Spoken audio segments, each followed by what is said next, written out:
Hello, my name is Dr. John Cowie and I'm a dentist working in the UK. This is a video for anyone over the age of about 9 years old and will teach you how to look after your teeth properly. So why do we want to look after our teeth? Well, because any filling we can do in dentistry is nowhere near as good as what nature gave you. Your natural teeth can last you your entire lifetime, whereas a filling is said to have done well if it's lasted for 10 years. Also, when tooth decay reaches the nerve of a tooth, the pain you get from that is said to be the third worst pain in the world, just behind childbirth. In this video, I'm going to talk about the 5 fundamental things you need to do to avoid tooth decay, to avoid gum disease, to have a bright white smile and to have fresh breath. So the first fundamental is to use a good systematic brushing technique. Now there's 2 parts to this. There's using a good brushing technique and using a systematic technique. So first of all, we need to think and appreciate that there are 3 surfaces to a tooth that need to be cleaned, and every surface does need to be cleaned if we want to avoid getting tooth decay. So there's the outside surface here that sits next to the cheeks, then just here there's the chewing surface, and then the third surface is the inside surface that sits next to the tongue. So that you don't miss any of these surfaces of the teeth, you need to have a systematic brushing technique. Now, it doesn't matter what your system is as long as you have a system. So for example, one system that you might choose to use would be to clean all of the outside surfaces next to the cheeks first, going around one side, then going around the other side. Then you can move on to the chewing surfaces and clean all of the chewing surfaces. And then go on to the inside surfaces next to the tongue. And then that would be the lower teeth complete. You could then do exactly the same thing on the upper teeth. Now that's an example of a system, but if you have any other way of doing it in any other order, then that's absolutely fine, as long as you have some kind of order and some kind of system so that nothing gets missed out. Now what a lot of patients do when they brush their teeth is they do a really long, hard scrubbing action like this. It's a hard scrub and they tend to get quite a lot of strength from their arm into it. Now this is not a very good way of brushing your teeth for 2 reasons. Number one, it's very easy to brush too hard, so you can put all the strength into there, and brushing the teeth and the gums too hard can cause the gums to have recession. So on this model here, you can see that some of the teeth have got recession and where the gum has shrunk back. Also, when you brush your teeth in this way, it's not very effective at cleaning the teeth. Now, the teeth get clean from when the bristles of the toothbrush change direction. So if you instead do a little circles brushing action like this, the bristles are changing direction much more often, and so this will clean the teeth better. Little circles is the way that we'd recommend, but it's often very difficult to get used to little circles, especially if you've been doing a big hard scrub all of your life. So what I recommend for a lot of patients is, instead of doing little circles, to do a little micro scrub.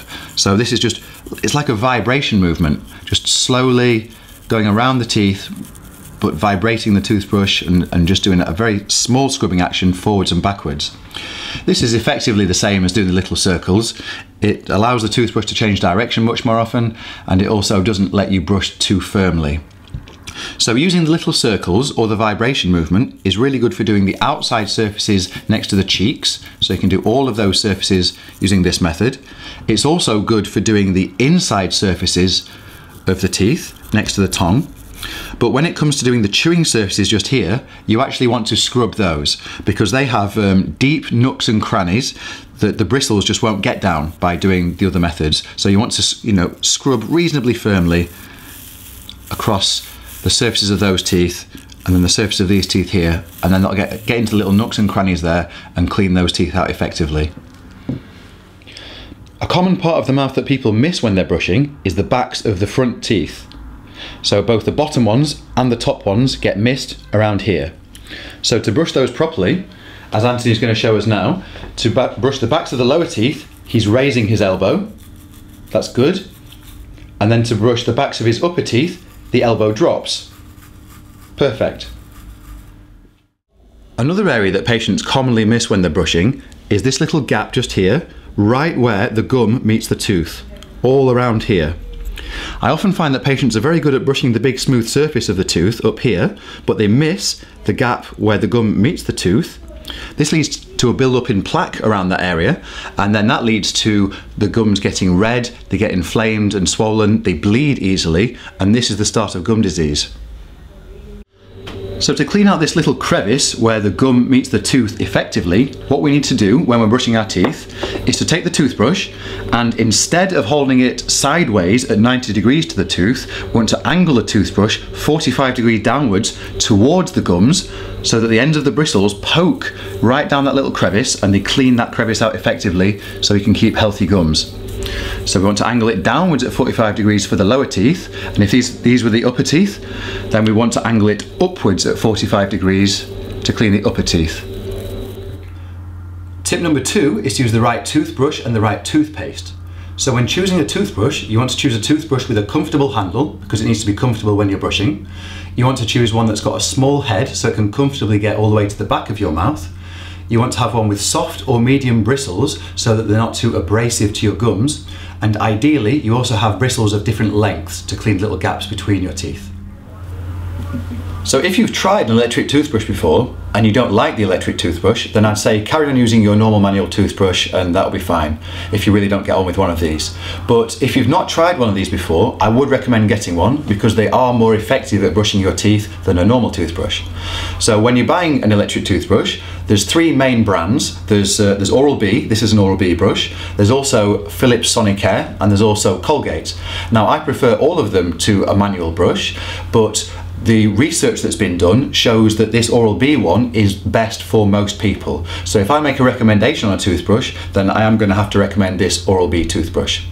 Now, an electric brush will do all of the hard work for you. So when you're brushing your teeth, you just turn the power button on and you want to angle the bristles down towards the gums, just as we did with the manual toothbrush, like this. And you hold the bristles on one tooth for about 3 seconds, then move over to the next tooth, a few seconds, move on to the next tooth, and you go around the whole mouth like this, and it will clean your teeth for you. So when do you want to replace a toothbrush? You can see that this one has been freshly taken out of a packet. That's perfect. This one has gone way past the point at which you want to change it, and you actually want to change a toothbrush when the bristles first start to splay. If I show you my electric toothbrushes, you can see that this is a perfect out of the packet one, and you can also see that there's a colour indicator just here. Now that's full colour, whereas this is exactly the same head and this colour has pretty much completely gone. That's an indicator that it wants to be changed, and actually from looking at the bristles they are a little bit splayed.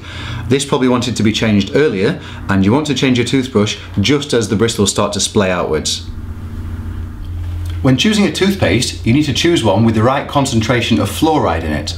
So what you want to do is go to the supermarket and have a look at the back of the toothpaste on the ingredients list. About halfway down the ingredients list, there'll be something called fluoride there, and in brackets, you'll see a number. There'll be a number, and then straight after the number, it will say ppm. That stands for parts per million, and that tells you how concentrated the fluoride is in the toothpaste. The number that you're looking for is 1,450 ppm, and that's a good strong concentration of fluoride, and that's what you'll get in all the big name brands. All the Colgates and Oral-B's and Aquafreshes and things like that tend to have that, but also the supermarket brands will usually have that as well. So you don't have to go for a big name brand toothpaste. The most important thing is that it contains 1,450 ppm of fluoride.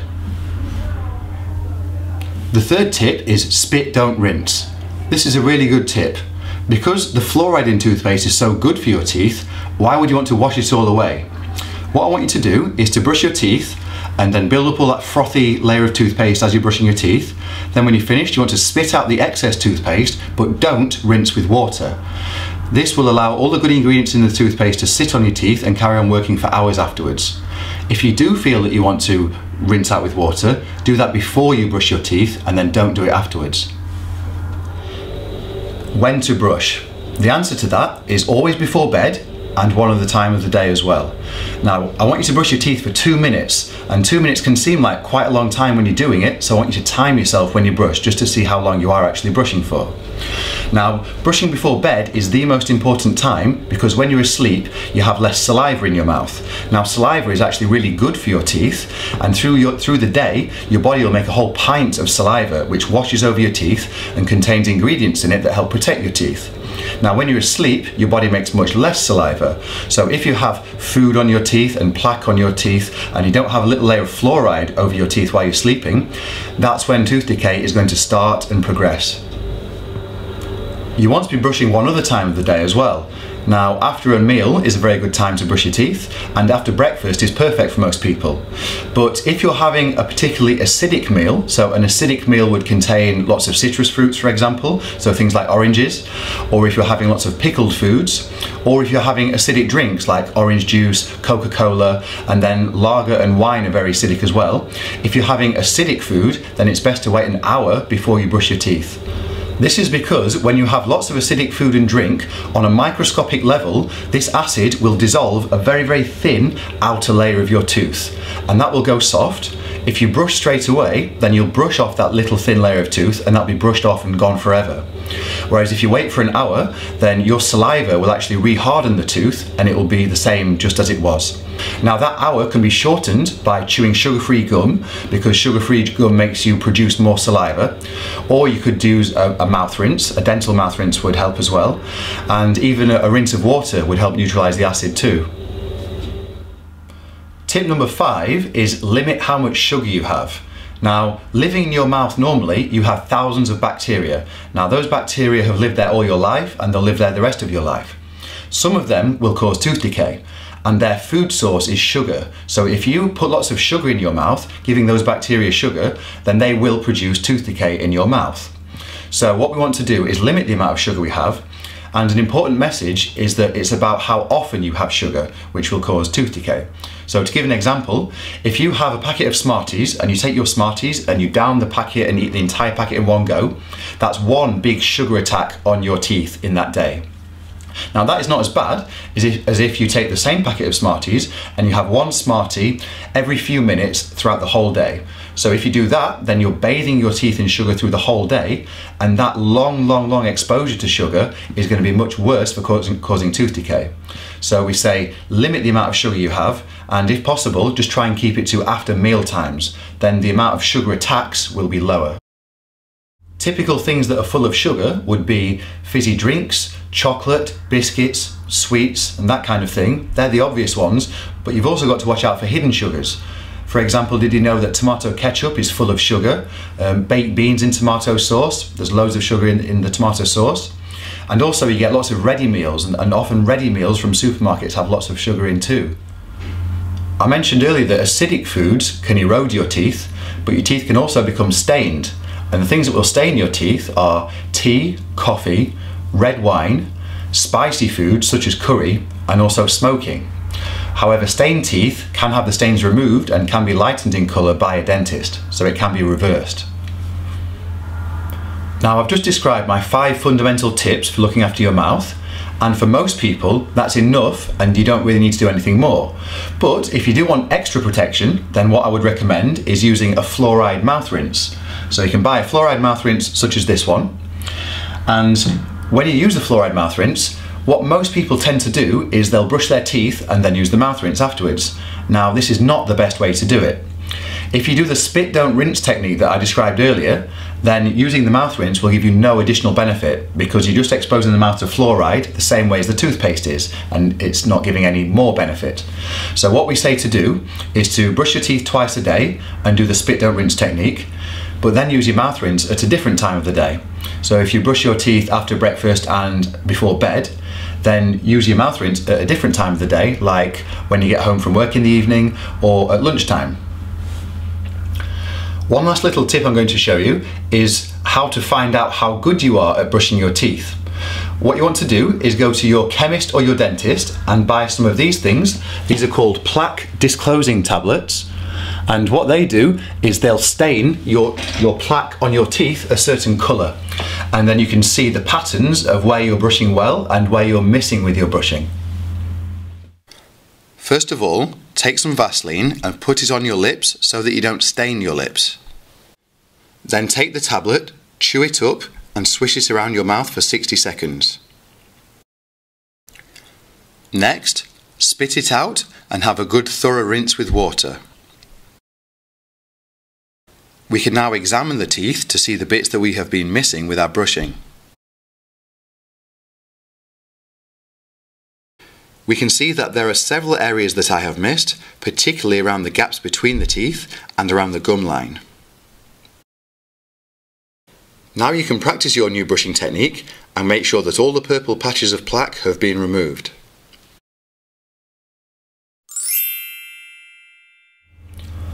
Okay, so this is the end of this video. I hope you've learnt something new, and please look out for my other videos on how to look after a child's teeth and how to look after your teeth if you have gum disease or if you have sensitivity.